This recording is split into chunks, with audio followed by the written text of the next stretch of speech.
Dans quel état d'esprit êtes-vous arrivé à Top Chef? Et pourquoi avez-vous décidé de relever ce défi? Sarah Mingui, je crois que c'est surtout à moi que je voulais prouver quelque chose.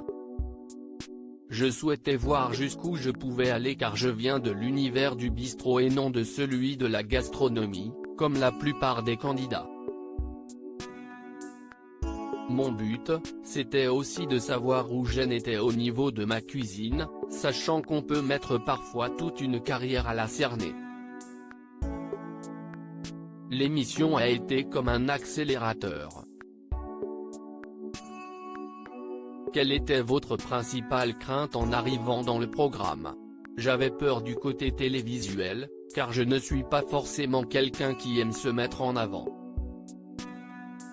En plus, la complexité de Top Chef, qu'on se retrouve dans l'arène, jugé par des grands chefs.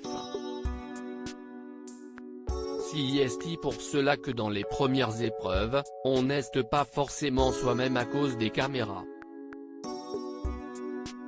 Mais au fur et à mesure que l'on avance dans la compétition, on y fait moins attention. Comment peut-on définir votre identité culinaire?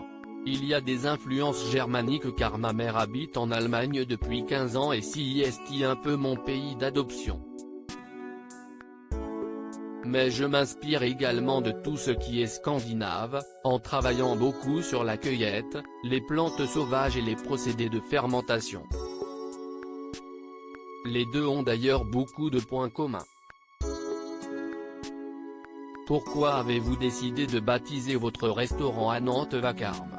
À la base, nous pensions l'appeler Voyou.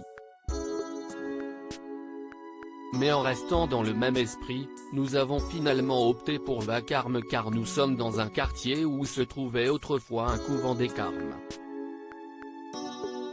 C'était une manière de faire écho à son histoire. L'effet Top Chef s'observe-t-il déjà dans vos commandes de click and collect? Oui, il y a un vrai effet de curiosité. Avant la diffusion, on s'y attendait un peu, mais il s'avère que les gens ont été extrêmement réactifs. Ça n'assure pas notre survie économique mais ça nous permet de rester éveillés et opérationnels.